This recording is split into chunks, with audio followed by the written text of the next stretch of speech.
Hello, this is Tom from anti-proton.com, and you can find uranium in your natural environment. I did. Just today, I took some of my equipment and I went out to my local park, and this is in the eastern United States, mind you, not normally known for uranium, and I went hunting for uranium. I had a Polymaster 1703 MO1B as a scintillation detector slash gamma spectrometer, and I had an Inspector EXP Plus Geiger counter, and lo and behold, I found uranium. Yay! Which is super duper fun since you know I love uranium. So watch the story, and at first it seems a little slow, but towards the end I find a huge vein. I find a small vein of uranium. So without further ado, here is my trip to find uranium.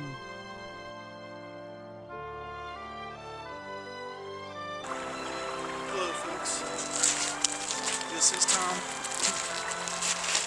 and today we are out here in the wild. No, not really that far in the wild, we're in a park in a city, but close enough. And we're here with the Polymaster and a Geiger counter, and we're going to look for naturally occurring radioactive specimens in the local rocks, which should be pretty easy to find. And we're going to catalog them, test them, and see what's in them. This is how to find out what's in nature.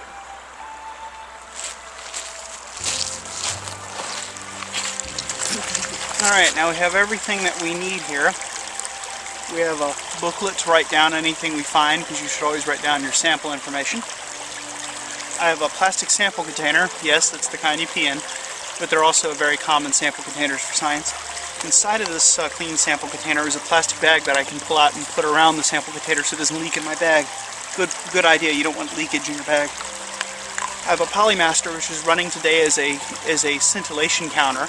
So it's detecting higher energy X-rays that are at least 40 kiloelectron volts or greater, and it's going to be detecting gamma rays, anywhere from 40 kiloelectron volts all the way up to 3.5 million electron volts. So this guy right here is really sensitive for what we're looking for, and I have it set to beep really loudly if it detects anything.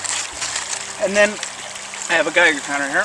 I have an SC International Inspector EXP Plus, and this guy is alpha, beta, gamma, X-ray, muon sensitive, and should be good to go. We'll pull the cap off. Now we have to be careful when you have the cap off and you're in a wet environment, because water is not good for the mica window. Let's cut the sound on to get an idea of what we're dealing with. Alright, everything here seems to be in the 30 to 40 range, so what we're going to do is we're going to draw out an area in our mind, and then we're going to slowly, you cannot go too slowly, scan this area looking for changes. That is how we find things.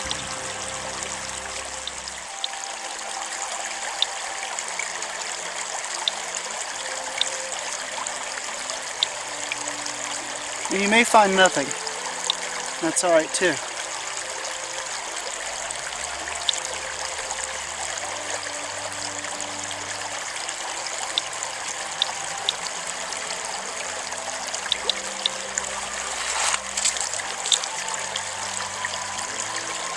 Never touch the sample to the probe. Okay, so we might want to check here again. Check this whole area. We might want to double check. Okay, let's put our cap back on. Make sure there's no dust in it or dirt. And let's go over it with the scintillation counter.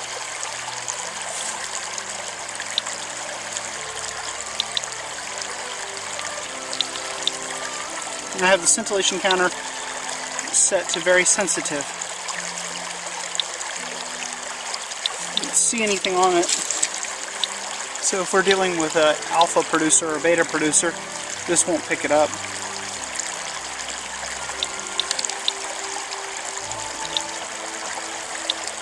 Well, nothing here that's going to set it off. Let's go check somewhere else. Okay, we found something here. We found this rock actually. We're getting 20 to 30 counts per minute. When I go in this rock and put it here, it rises. Find the right spot. Where was it? There. The technique I use is very simple. I lean the corner of the detector against the rock, which lifts the rest of the detector up so it doesn't touch. So this spot right here is hot. The problem is that we can't take the sample back with us to the lab. This is a trouble because you'd want to use gamma spectroscopy to find out what's inside of the sample, but you can't do that because it's a giant rock. Not only would it be cumbersome to remove it and cumbersome to test, but it would probably be illegal because you're not allowed to leave with large rocks. I think you can probably get away with a small rock, but as you can see, this is running at around 50, 60 counts per minute, and the background here is about 30. So this rock is mildly radioactive. The question is, why? Now, let's make sure we're clean. Alright, make sure that doesn't have any dust in it. Now here's how we can find out. You can use the Polymaster here, and the Polymaster is capable of performing gamma spectroscopy. So, let's get out that plastic bag I brought. I think I brought it. And you put the Polymaster in the bag, because what if it fell in the water right there? Boy, would that suck. Alright, now we're going to set the Polymaster. Well, first off, let's see if the Polymaster detects anything. It's probably an alpha and beta emitter mostly, so it probably won't. Yeah, it went up from 3 to 4. Let's look at that on the PDA. So we'll set Bluetooth on. Put this right here. That troubles me a little bit. Let's put a rock on either side. And these two rocks have been tested and are not noticeably above background, so they shouldn't interfere too much with our spectrum. But then again, when you're doing it rough like this, there's not much you can do. Okay. Now we'll cut on our PDA. Start up Polymaster. And we'll see what we get.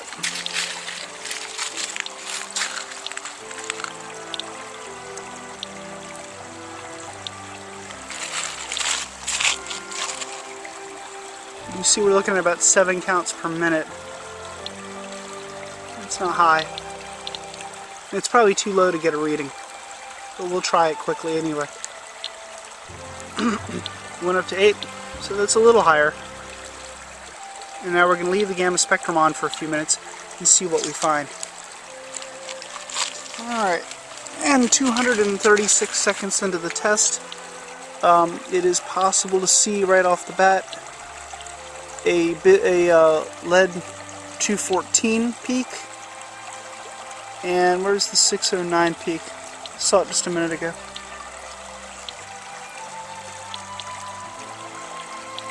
There it is.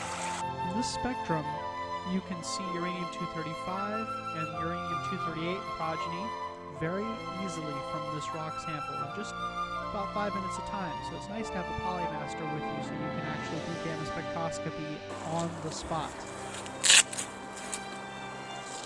Alrighty. The Polymaster went crazy when it came over in this area.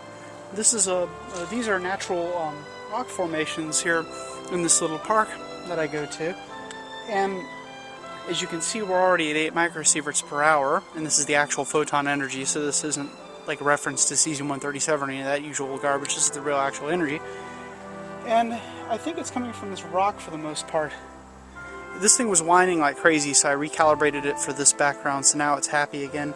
But we're going to turn on the scintillation counter in just a second and see if this rock is the reason, or maybe if it's something else. But let's first check with the Geiger counter and see what we get. We'll pull the cap.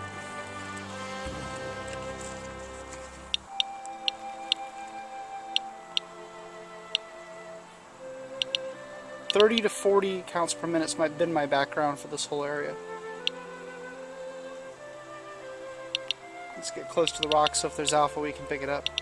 So remember, alpha only goes at a couple centimeters. Look at that, 68. This is pretty natural, pretty normal to find these kinds of readings. Let's go down lower here. Whoa, there we go. There's an area of kind of a rusty color down here. Let's see if it can be seen in the video. 112. And it had already gone down because I'd moved it away, so let's see what we get. 114.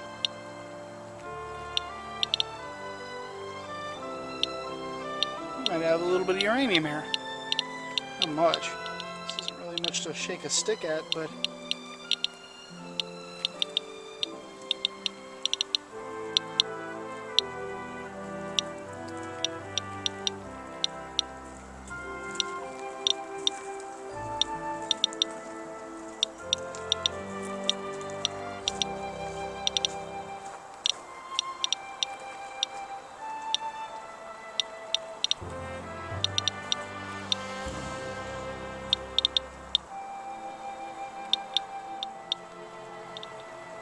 oh, 146 is my highest. It looks like around 120 to 130 is my normal.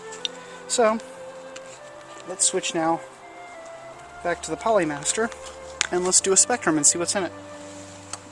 Alright, now, here we are with the Polymaster, and the Polymaster says that it's getting, see this at all, 20 counts per second. I normally get about 7 in my lab. Putting this over here by the wall, we go up a little. As you can see, this scintillation counter of the Polymaster is pretty good. It's a portable gamma spectrometer and scintillation counter and dosimeter and isotope detector. 22. So we're getting pretty hot right here.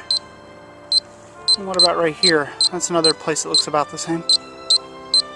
That rusty orangey red color. My friends, I think we probably have natural uranium. But let's test it first. Let's pull a spectrum. Now I'm going to pull a 5-minute spectrum and show you the results.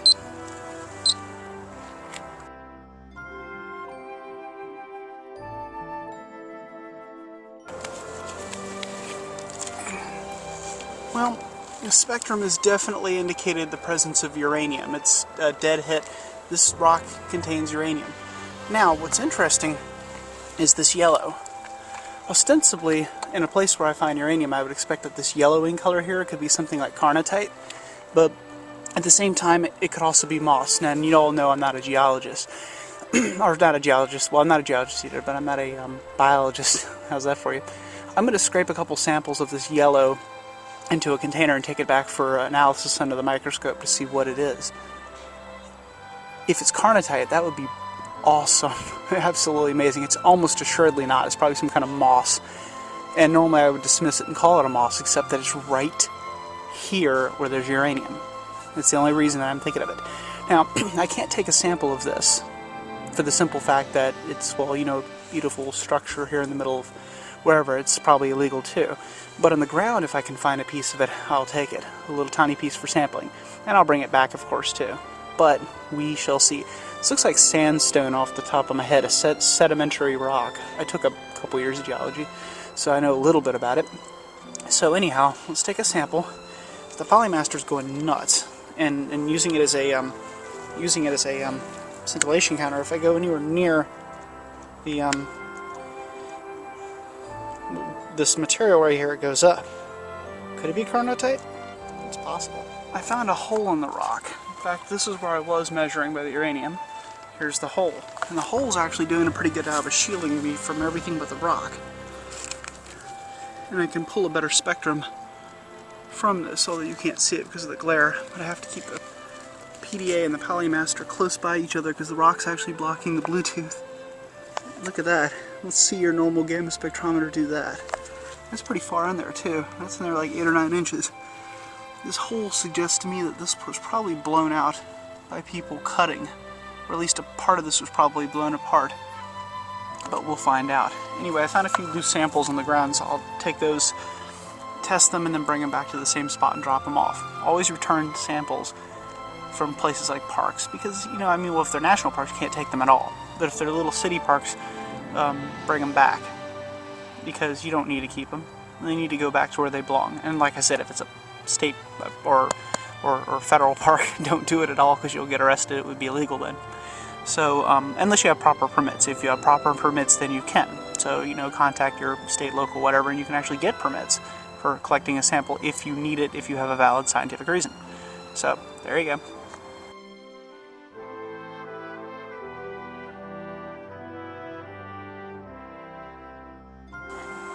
As you can see, the gamma measurement is approximately 2.9 microsieverts per hour. And we'll switch over to search function and we see we're getting about 42 counts per second. And the accuracy is 98% on that. 42 counts per second as opposed to my lab background of 7 and the background of 4 counts per second that this place has normally if you're just walking around. So we can safely say that we have found some uranium.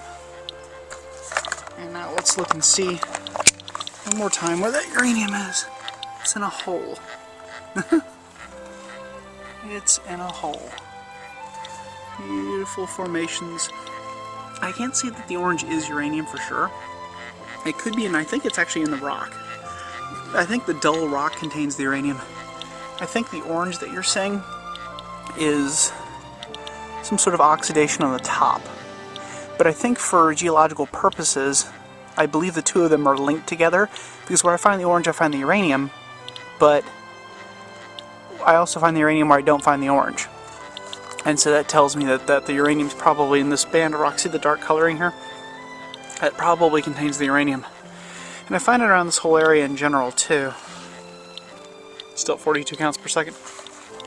And let me just set this thing for a quick identification and see if it finds anything. While it's doing that, I'm going to look at the Geiger counter.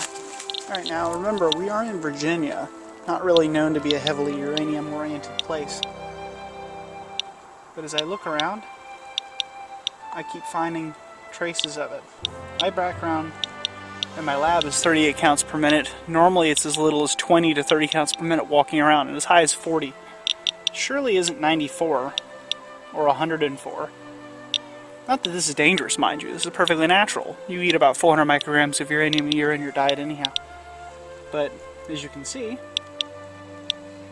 you can find radioactivity everywhere. Isn't that neat? Go to your local park and see if you can find it. But remember, don't cause a fuss, don't scare people, don't alarm anyone. Because you're doing scientific research, right? Sounds good. But anyhow, let's see what the isotope finder detected. I'll check one more place. Well, no, the sun's almost down. I think I'm going to go home now. Alright, as you can see, the whole geology of this area is pretty crazy. That rock up there probably has more of the actual uranium in it. I would bet I'll have to go climb up there and take readings, but I'll need some rope. But anyhow, beautiful place, nice park. Unfortunately, morons exist. Like Tiara? Well, Tiara can go. Well, I'm not going to say what an inappropriate thing I was about to say about her, but she's obviously a moron to have done that. Before I leave, and I was just about to leave, let's check right here. So I just noticed that orange color, and remember the orange color we have said may not be uranium, it seems to be associated with it. So just for giggles, what happens? Oh, wow.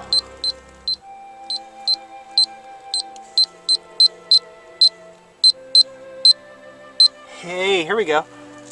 A sample, and it's soil too, so it's not a problem to take a little bit of a sample. You wouldn't rip it off the walls here, then you'd be like Tiara right back there who wrote her name on with spray paint because she's a moron. But let's see what we get. Hold on a second. This might be one more chance to take a soil sample. Okay, so what an amazing geology. Okay, that's actually kind of annoying. But anyhow, scintillation counter is getting 23 counts per second, so we're not getting as high as we did in the other place. But as you can see, detach the camera here, you can see this whole area is that sandstone geometry. And that idiot that wrote their name on the wall. Okay. Kind of interesting. And I think the whole thing has uranium in it. I've detected this once before with a CRM 100 Geiger counter, but it wasn't good enough to actually detect much. With this better equipment I can get a good view of what's here. It's all uranium. Especially in the sandstone right here. And uranium does show up in sandstone. I think that's sandstone. It flakes pretty readily. So, anyhow, let's get back to the lab, test this stuff out and see what we get. Alright, now we've left the area where the uranium was. See all this area? God, what a beautiful park. And as you can see, background has dropped down to 11 counts per second, and it's falling. Unfortunately, stupid houses are encroaching on this little park, which is unfortunate. I've been playing here since I was a kid. But there you go. It's to be expected these days. This whole area up on the top used to be a running track. Well, dirt running track. Near the rock, and the counts go up a little. And it still is. But now it has this ugly crap all the way down. Probably because of those stupid houses. Now, there's more of the soil there with the uranium in it. I base that on the fact that that's what it seems to be. I don't think it's the actual orange. I think it happens to be in series with the orange. So,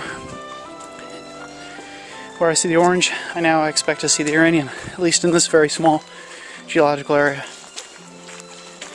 11 counts per minute's not much. And there you go. As you can see, here we are back in my car, and we're looking at 4 to 5 microsieverts per hour. These things readjusting. And the temperature fluctuations are what they're doing, and I have the heat on. And that's like around 7, maybe to 10 counts per second, so we have dropped back down to normal again. The place isn't really particularly radioactive, but amazing!